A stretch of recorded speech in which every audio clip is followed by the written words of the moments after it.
Oh. Yeah.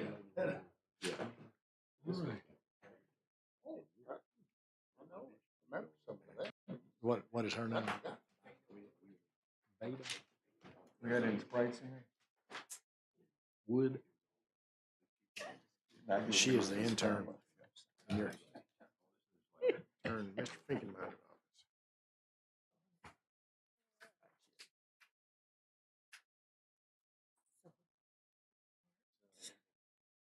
Good evening, everyone. Good to see a good crowd here tonight. We proceed each council meeting with a word of prayer and pledge of allegiance. If you would, please feel free to join us. You would bow with me. Thank you, Lord God, for grace.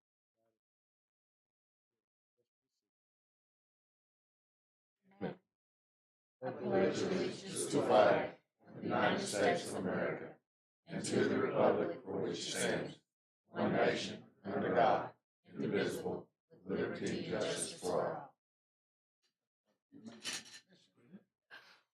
Now call this meeting to order. Mr. Garrett, would you call the roll, please, sir? Here. Here. Here. Here is Okay. you going way back. Wow. Council, tonight, I will be voting along with you, so that we'll have a quorum. You should have received copies of the minutes from the April 9th, 2024 City Council meeting. Any corrections, changes, or comments? Make a motion for approval as submitted. I have a motion, a second, to approve the minutes as submitted. Any further discussion? All in favor say aye. Aye. Any opposed? That's a 6-0. Count there. Okay, before we start tonight, I think Dr. Fiddler, are you here in the house? Okay. We'll have Veda Wood, who is an intern for Mr. Charles Finkenbeiner, to come up and tell us what she's been working on this year. Evening. My name is Veda Wood. I'm a Hendricks student, and I have been working with the City Attorney's Office for the last year. And part of my work has been looking at fatal accidents caused by teenage drivers in Arkansas between the years of 2020 and 2023, using the Arkansas Department of Public Safety's crash database. The CDC shows that motor vehicle crashes are the leading cause of death for U.S. teenagers. They have higher crash rates than any other age group, and the risk of fatal accidents happening with these teenagers increases with each additional teenage passenger in the vehicle. And this risk is also higher for younger teens, and especially those with new licenses. And we think we found data to confirm the distracted, inattendant, and inexperienced driving of these teenagers in Arkansas. So from my research, we found that the conditions during accidents were described as overwhelmingly clear as far as weather goes. 87% did not indicate that weather was involved.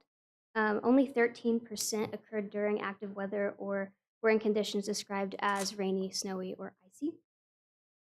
71% of these accidents were one-car accidents, and so were not caused by collision with another vehicle or interference with another vehicle. The gender of the driver, the males were 3 times more likely to cause fatal accidents than females, which almost exactly mimics data from the CDC on this issue. And as far as what caused these accidents, the overwhelming majority of these accidents were described as being caused by avoidable reasons. 87% could have been avoidable. So the top were crossing the center line, leaving the road, losing control, failing a curve, and turning in front of traffic. And only about 13% of these accidents were caused by hydroplaning or other mechanical issues that could have been unavoidable. So what does this mean for us? It means that, along with the CDC, we have some recommendations for mitigating this issue in teenage driving, starting with the emphasizing the use of seatbelts and enforcing the use of seatbelts.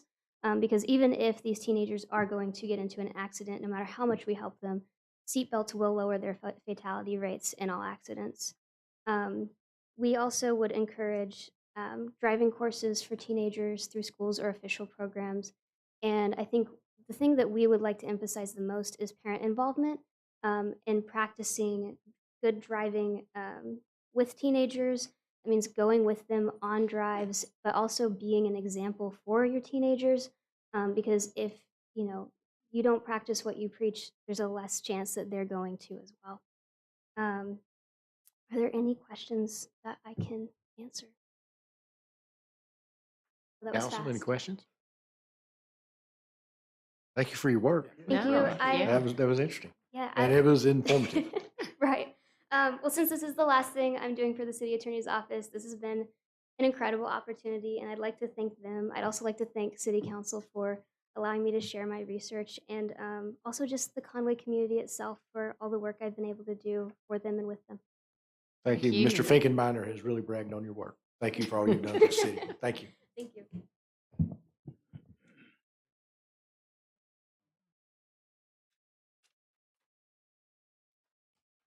Next up, we'll have our monthly financial report ending March 31st. Mr. Winningham, tell us something good. Good evening, council. Good evening. We are looking at the month of March, and really not a lot of news. It's pretty much the same kind of scenarios as we've been seeing the last couple months. A couple specific items. Our ad valorem revenue is slightly above schedule, if you want to call it that. Even though we've only collected 14% of the budget, that revenue does not come in evenly throughout the year. So it's normal for us to be at that low, but if you look back this time last year, we're ahead of where we were at this time last year. So that's a good thing. Our sales tax in March was up about 3%. Year to date, we're up 10. And the big question mark that just happened this month in April was the eclipse. We won't see what that does for the sales tax until June.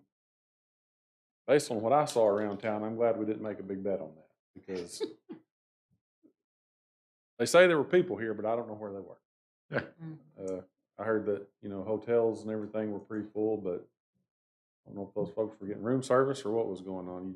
It was the quietest I've ever seen this town as far as traffic goes. So Totality was pretty cool, though, wasn't it was very cool. it? It was very cool. So I'll be excited, or not excited. Excited's kind of a weird term to say when you're talking about money, but I'll be anxious to see what our sales tax numbers look like when we get them in June, and kind of compare that to other cities.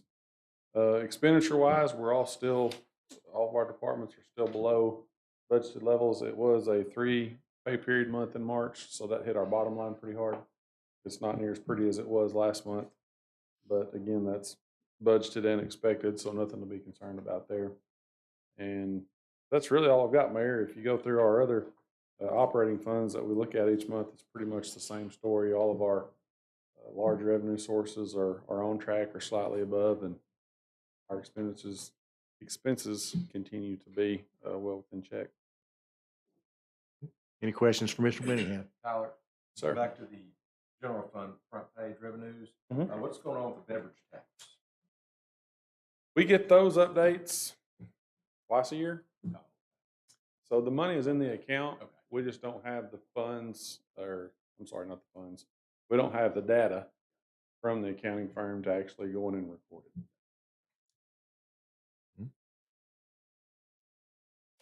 Council, back to you.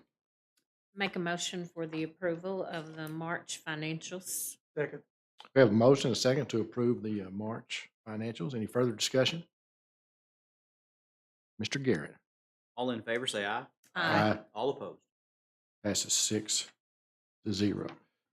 Thank you, Mr. Winningham.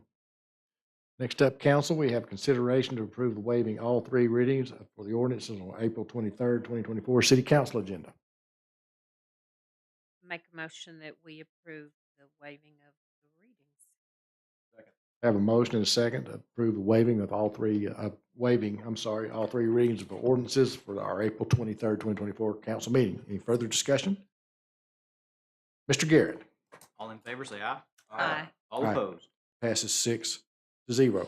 Next up, we have an ordinance appropriating funds for Wheels of Opportunity mural for Public Art Advisory Committee.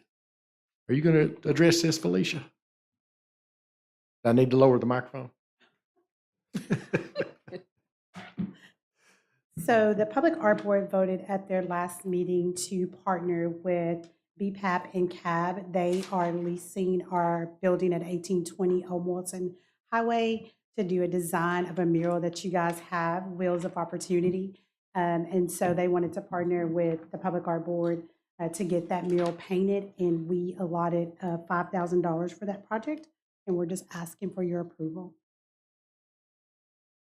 Make a motion for the adoption of the ordinance 02431, is that correct? 32, I'm sorry. I have a motion. Did I miss a second? Second. I have a motion and a second to approve this ordinance appropriating funds for the mural for the Public Art Advisory Committee. Any further discussion? You gave the address, but what building is that? It's right next to the fire station number 7. The Old Bell Grocery up there. Yeah. Mr. Garrett? Mr. Ledbetter? Yes. Mr. Jones? Yes. Mr. Grimes? Aye. Mr. Cummins? Yes. Miss Isby? Yes. And me. I'd like to say too that I've heard a lot of positive Yes. results on the murals that are being installed now. Yeah. Yes, Yeah. I have too. The one on your building, I really like that. Mhm. The one on the fire station, they all look great. All look great. Next, we have a resolution to approve the submission of the program year 2024 annual action plan and budget for the Community Development Block Grant Department for the City of Conway. Shawana. Good evening, council. Good evening. You have before you our presentation to submit our annual action plan for program year 2024, as well as the budget. We receive roughly each year about $300,000 to $480,000 in funding. We have not received our current numbers this year, so the numbers that you're seeing on your page are our numbers from last year, so we use them as estimates for the year. So we are waiting on our final allocations. We will be funding some of our nonprofits for transportation services, as we do each year, which is a vital piece to them being able to move their clients around. We are also excited about the projects that we have coming forward for the year for 2024 and some the years to follow. We have completed the emergency shelter, and now we are looking at our Central Conway revitalization and housing rehabilitation. So those are the two things that we're looking for with the Central Conway revitalization. We are looking to look in our low to moderate income areas, as well as our opportunity zones, to see where we can add to our housing stock, preserve our housing stock, to also look at drainage and infrastructure. We are also looking with our housing rehabilitation program to take a look at some of our low to moderate income individuals and see how we can help them with some minor home repairs, roof, HVAC, and plumbing are the things that we're looking at for that. So we are asking tonight for your approval of our 2024 action plan submittal, as well as our budget. I'll make a motion for the adoption of the ordinance resolution R2420. And thank you and whoever works with you. I'm really excited about the housing rehabilitation program as well. I think that's going to be great. Second. I have a motion and a second to approve the resolution for the submission of the 2024 annual action plan and budget. You guys are doing a great job. Thank you. Any further discussion? Mr. Garrett. All in favor, say aye. Aye. All opposed? Passes 5-0. Thank you for your time. Thank you, Shawana. Next up, we have a resolution to approve Wagner General Contractors for the College Avenue Shared Use Path Project for the Transportation Department. Mr. Jones. Sir. Thank you. Okay, so this is it's a shared use path runs along College Avenue from Ferris to Salem. We received 4 bids on this project. The low bid was from Wagner General Contractors for $574,105.20. This project also, we have a grant. It's the total grant amount for this project is $350,000. So we'll be responsible for the difference between those two numbers. This is, we're pretty excited about this project. It's actually a small piece of it's on the route, I guess, of the Connect Conway project, which we actually had some meetings with our design consultants on that, kickoff meetings today and yesterday. So this would be kind of the first piece of that big 15-mile puzzle. Anyway, we're asking, approval to award this project to Wagner General Contractors.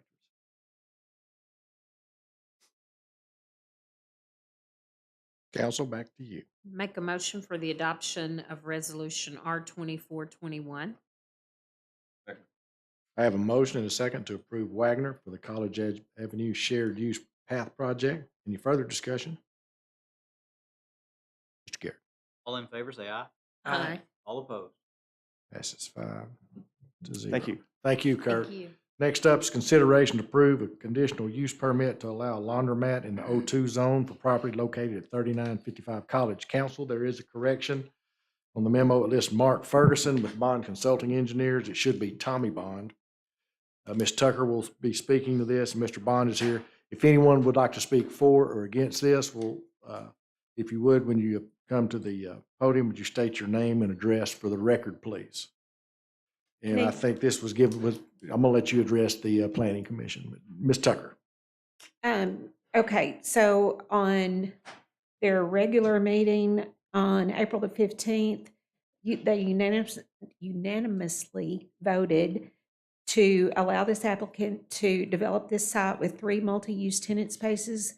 The primary use is a laundromat and 2 additional rental tenant spaces for quiet office use on either side. There is a list of 10 staff recommendations that were adopted with the motion to approve. Those are listed in your thing, or I'll be happy to read them all.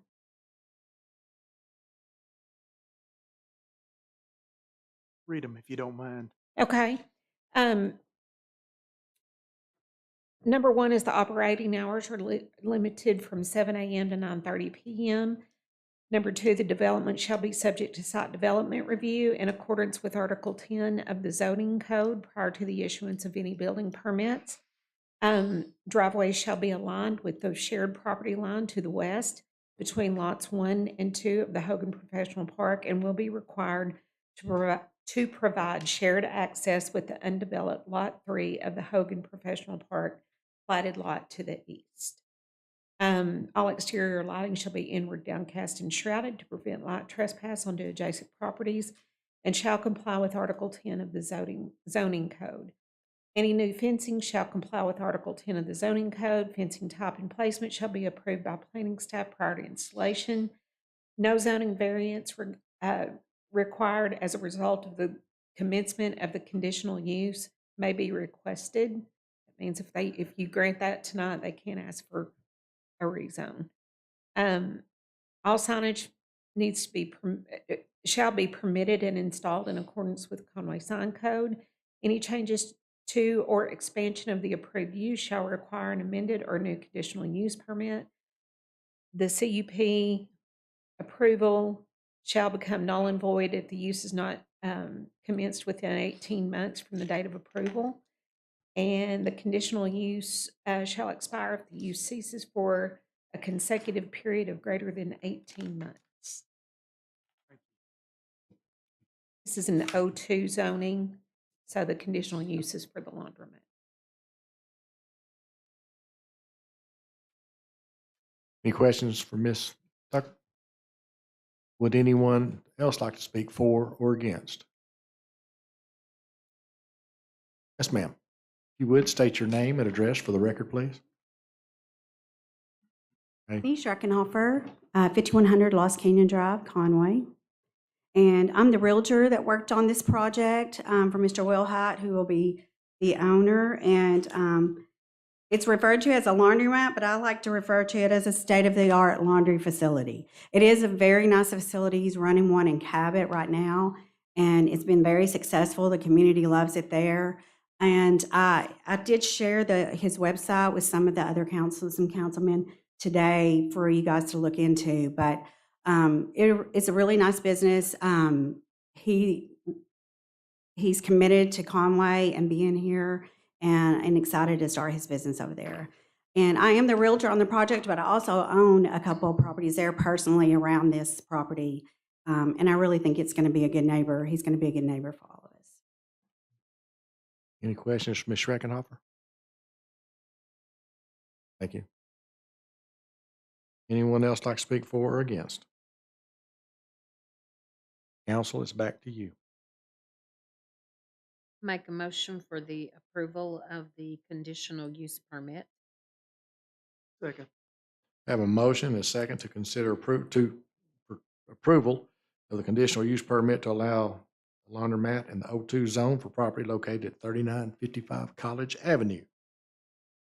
Any further discussion?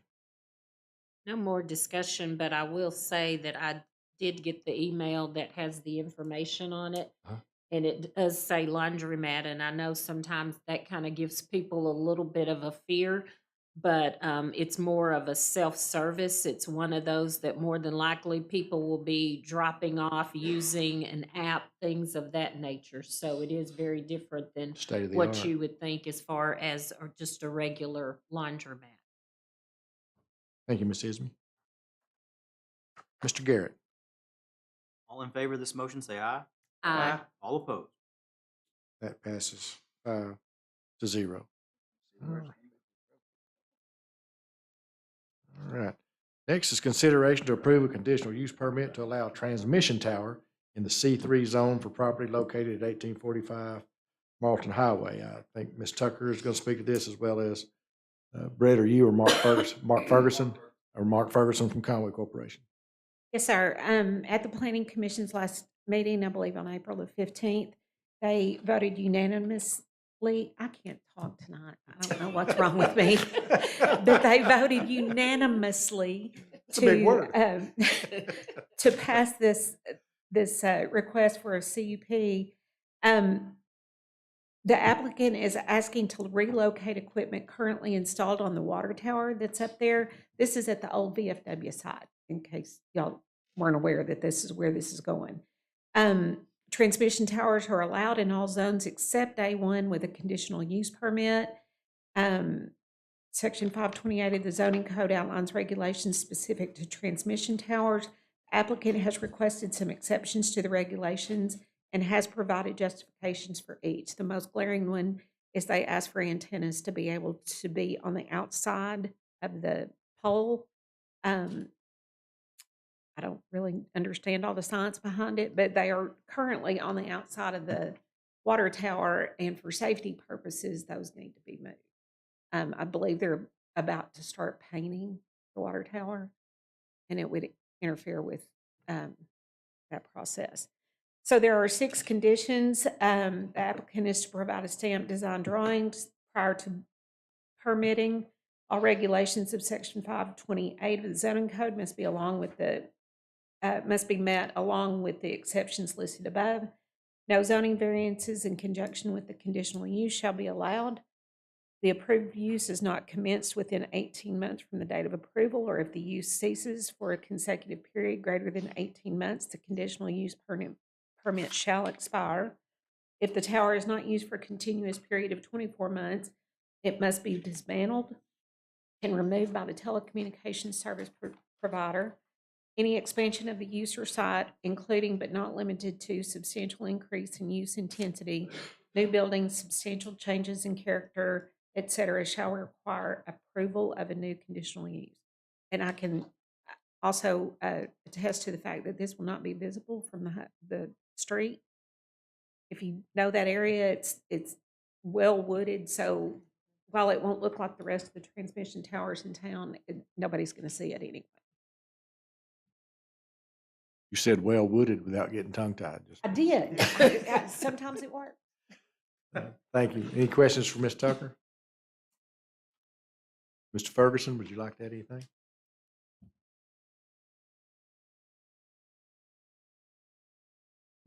Mark Ferguson, 800 South Harkrider. So the VFW, the former VFW property came up to auction. Conway placed a bid. We were the successful bidder, so we identified an opportunity to make our infrastructure a little safer by relocating the cell equipment from the water tank to the monopole structure. And so that's what we plan to do. As mentioned, we requested a waiver to allow the antennas to be placed on the external of the structure versus internal because the existing structure on the tank would not fit inside a regular monopole structure. So we requested that variance to maintain coverage in that area. And we feel like this solution will help benefit our people that have to operate and maintain the water tanks, climb on a daily basis, on a regular basis. So that's why we're pursuing this request. Any questions for Mr. Ferguson? The request says that the applicant has requested some exceptions to the regulations. You listed one. Are there others? The one other was the distance from the lot line. Monopole structure will be 150 feet tall, so by ordinance it's supposed to be 150 feet from the property line.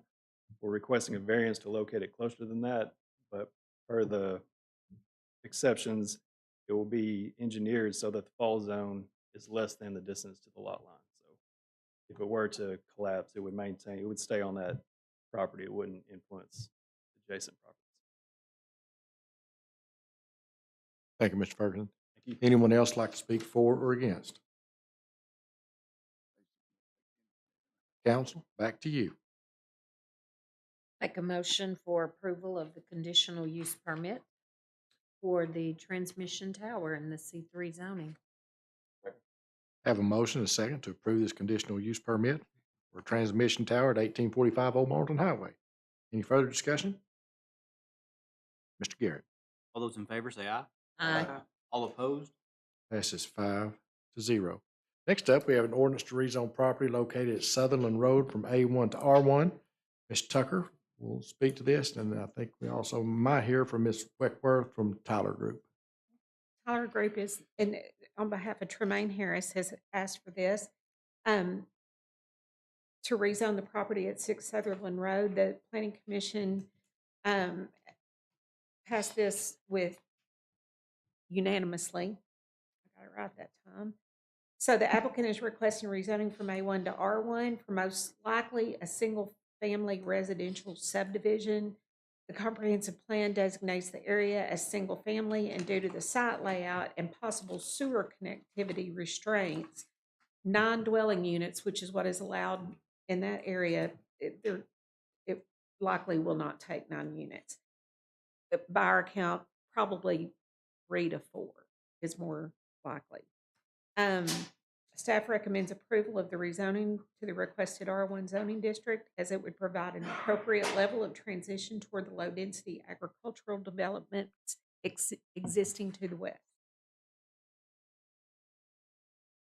And it passed Planning Commission 9-0. Council, any questions for Ms. Tucker? Okay, back to you.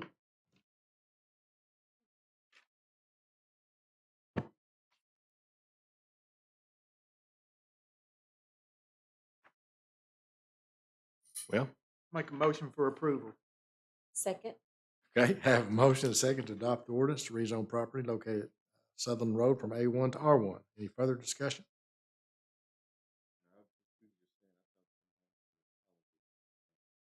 I thought, yeah, I thought Ms. Weckworth was supposed to be here too. Yeah. Okay. Oh, that's what I had here too. Thank you, Mr. Jones. Mr. Garrett. Mr. Ledbetter? Yes. Mr. Grimes? Aye. Ms. Isby? Yes. Mr. Cummins? Yes. And Mr. Jones? Passes 5-0. And next up, we have an ordinance to rezone property located at 1695 South German Lane from A1 to S1. Ms. Tucker? Yes, sir. This is the site of the Restoration House Church, and they have been operating under a conditional use. It's an A1 zoning, and they have a conditional use permit. And they're asking to change that to S1, which is more appropriate for churches, because they're about to start an addition. to the Right. church, so we recommended that they go ahead and clean this up. It passed at the planning commission 9-0. The conditional use permit that's in place, if this is approved, will be revoked. This request is consistent with institutional uses throughout Conway and will not likely negatively impact adjacent property. And they're also going to build us a sidewalk on the other side of the street. So, Good deal. Any questions for Ms. Tucker? Make a motion for the adoption of the ordinance 02434. Second. Have a motion and a second to adopt the ordinance to rezone property located at 1695 South German from A1 to S1. Any further discussion? Mr. Garrett. Ms. Isby? Yes. Mr. Ledbetter? Yes. Mr. Jones? Yes. Mr. Grimes? Aye. Mr. Cummins? Yes. That passes 5-0. Thank you, Ms. Tucker. Next, we have ordinance appropriating funds for repairs to Rescue One for the Conway Fire Department. Chief Winter. You know, Mike, as many years as I had to be the last guy on the agenda, I probably need to move you up. Thank you. Good evening, council. We have received a check for $7,972 from insurance, and we're just asking that to be put back in our vehicle maintenance line item. So moved. Have a motion and a second to approve this ordinance appropriating funds for repairs to Rescue One for the Conway Fire Department. Any further discussion? Mr. Garrett. The ordinance 02435. Mr. Grimes? Aye. Mr. Cummins? Yes. Ms. Isby? Yes. Mr. Ledbetter? Yes. Mr. Jones? Yes. That passes 5-0. Thank you, Chief. Council, that's all we have for tonight. I will take a motion to adjourn. So moved. We are adjourned. Thank you, everyone. UCA's playing ASU tonight.